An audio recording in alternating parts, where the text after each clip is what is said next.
Pope John XII, the teenage pope who turned Rome into a casino. Imagine an 18-year-old handed the keys to heaven and earth, with no one brave enough to say stop. That was John XII, born Octavian, son of a powerful Roman noble who used politics, not holiness, to secure his son the papal crown. The boy became pope in 955 CE and almost immediately turned the Lateran Palace, the spiritual center of Christianity, into a playground of vice. Contemporary chroniclers accused him of gambling with church funds, blessing wine instead of people, and turning sacred rooms into places of open indulgence. He sold church offices to the highest bidders, commanded armies, and was even rumored to make toasts to pagan gods between battles. His reign was so chaotic that Holy Roman Emperor Otto I, the very ruler he had invited to protect him, traveled back to Rome to hold a council against him. When questioned, John fled with the treasury. In 964, before he could stage a return, he died violently, reportedly beaten to death by a jealous husband who found him in bed with his wife. For Rome, it was both scandal and relief.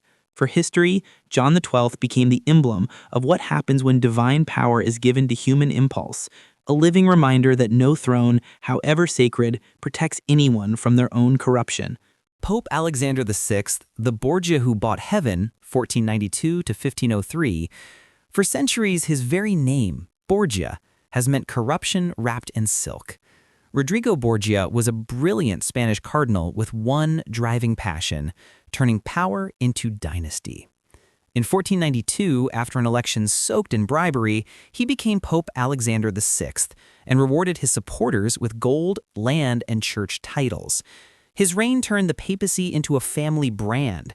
He fathered at least 4 children while pope: Cesare, Lucretia, Juan, and Gofre, and lavished them with titles and marriages that cemented his control over Italy. To fund their wars and luxury, he sold bishoprics and indulgences by the hundreds. Feasts inside the Vatican dazzled nobles, while plagues raged outside its walls. Enemies poisoned his reputation as surely as he poisoned rivals. Ironically, his ruthless use of faith fueled the Reformation that followed. Luther's outrage at Bible forgiveness was rooted in Alexander's era. The Borgia Pope imagined he was building eternal power. Instead, he proved that when belief becomes business, it can both destroy.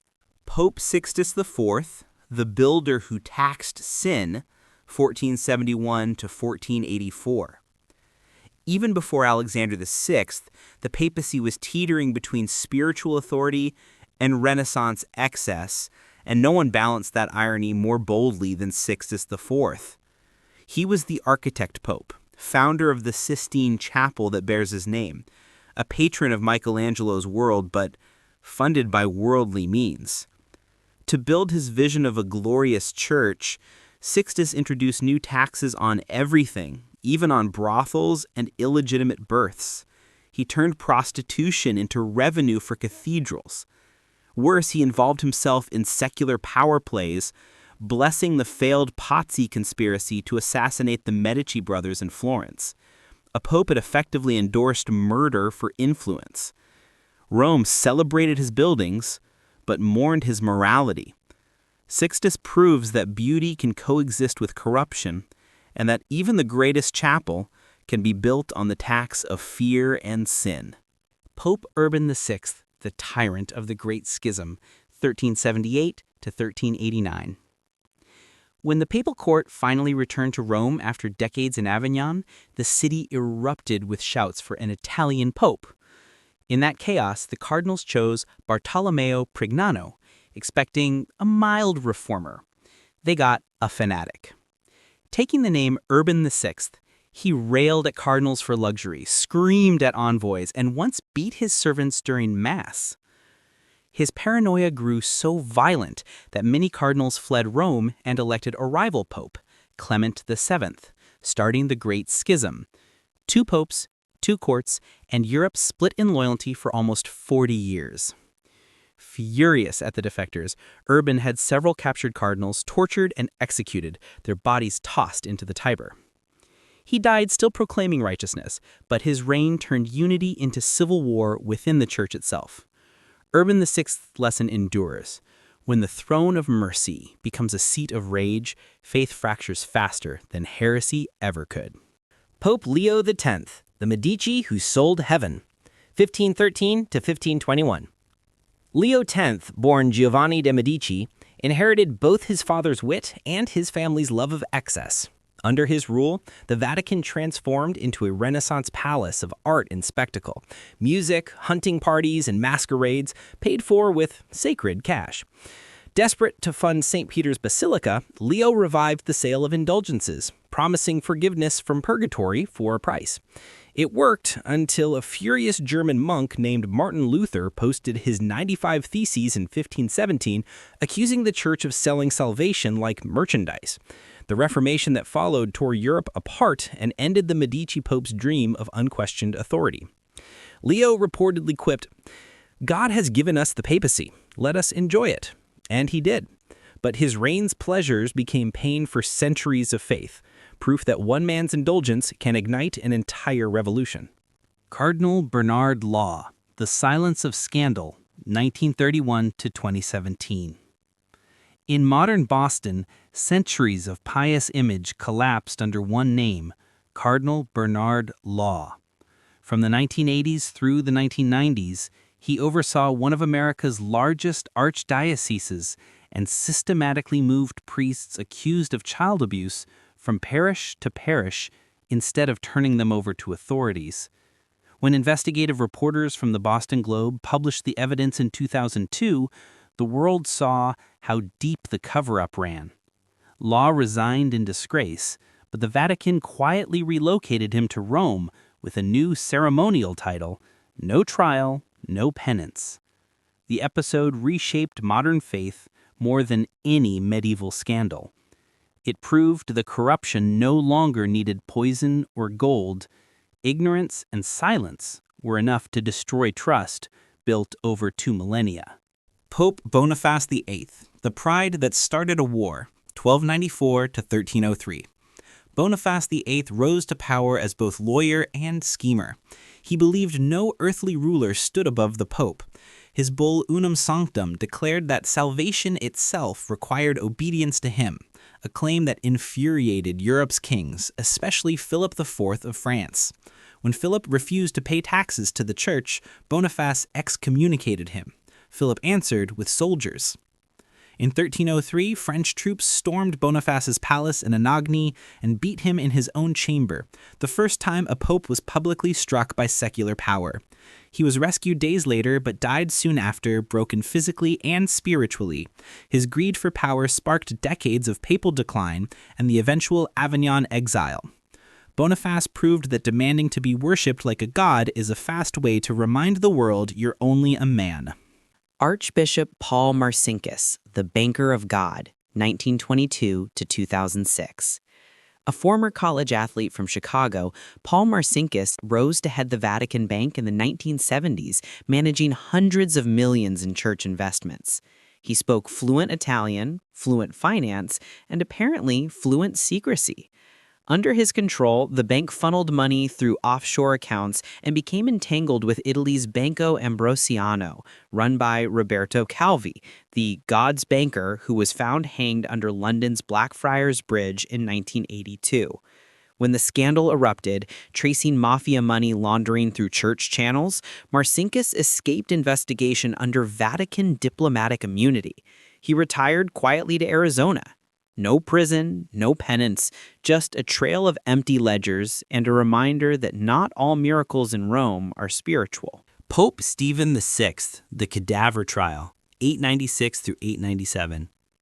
Among all the Church's strange chapters, none is quite as grim as Stephen VI Cadaver Synod. Consumed by hatred for his predecessor Formosus, Stephen ordered the dead pope exhumed and placed up on the papal throne for trial. Clad in decaying robes, the corpse was questioned, found guilty, and its blessing fingers amputated before the body was tossed into the Tiber River. The horror sparked riots across Rome. Citizens stormed the Lateran Palace and strangled Stephen in prison months later. The Cadaver Synod remains history's wildest example of power turned madness, a pope trying so hard to erase the past that he ended up burying himself with it. The Avignon papacy, when Rome sold itself to France, 1309 to 1377. For nearly 70 years, the papacy abandoned Rome for Avignon, just across the French border. What began as a temporary relocation for safety quickly turned into a captive court, 7 consecutive French popes surrounded by their own noble families. Inside Avignon's palace, positions, indulgences, even pardons were bought like market goods. Papal envoys openly auctioned bishoprics to finance lavish banquets and fortress walls. This era birthed the vocabulary of corruption, simony, nepotism, pluralism that later reformers would condemn. By the time the papal seat finally returned to Rome, the damage was done. Europe's faith was divided, and reform movements were already gathering momentum. The Avignon papacy proved that relocating holiness closer to power is the fastest way to lose both. Prince Archbishop Wolfgang von Salzburg, the witch hunter prince, 17th century. While much of Europe moved into the Age of Reason, Salzburg's Prince Bishop Wolfgang von Salzburg turned faith into terror. Under the banner of purifying his lands, he launched a witch hunt so sweeping that entire villages were left empty. Trials were profitable. Every confessed witch's property reverted to the church treasury.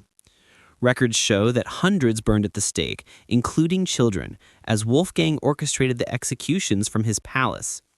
His festivals and hunts were paid for by seized estates. When imperial envoys finally intervened, the archbishop retired quietly with his fortune intact.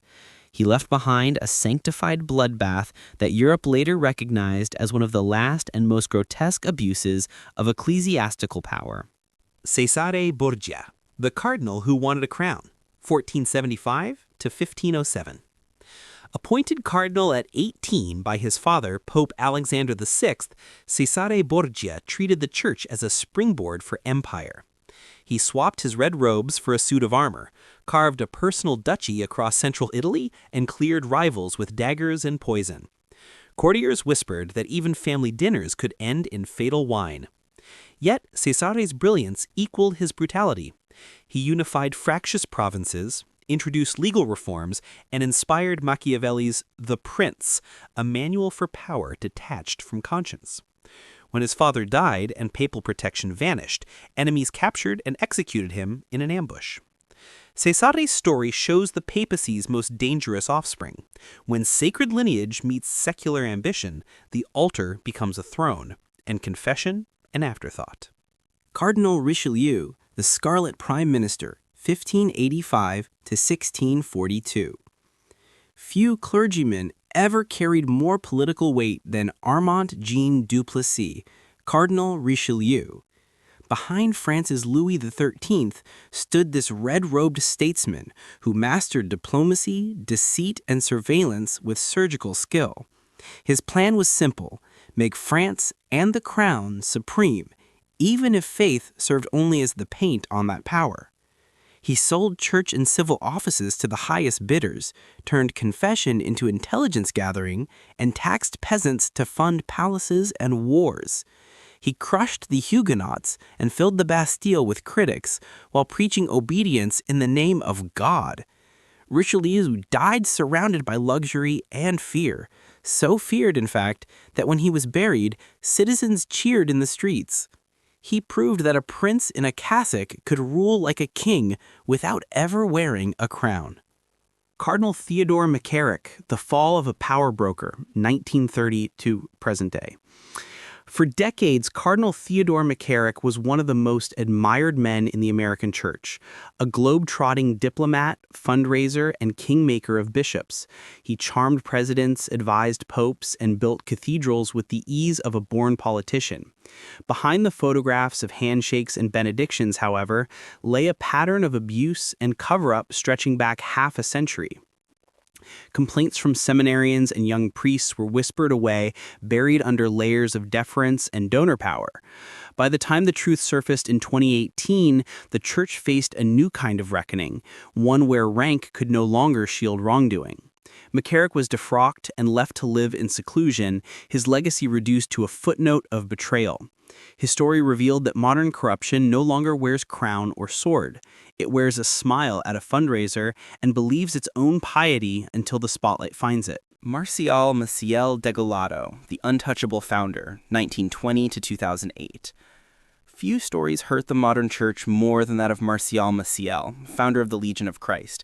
Charismatic and fundraising genius, he built a global network of schools and seminaries while secretly leading a double life of abuse, addiction, and financial fraud.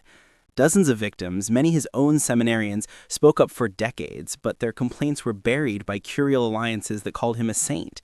Only after 2006 did the Vatican act, ordering him to retire to a life of prayer and penance. He never faced court. The Legion still exists, his photographs later removed from its walls. Every era creates its own John 12, and Maciel was the one ours had to unmask.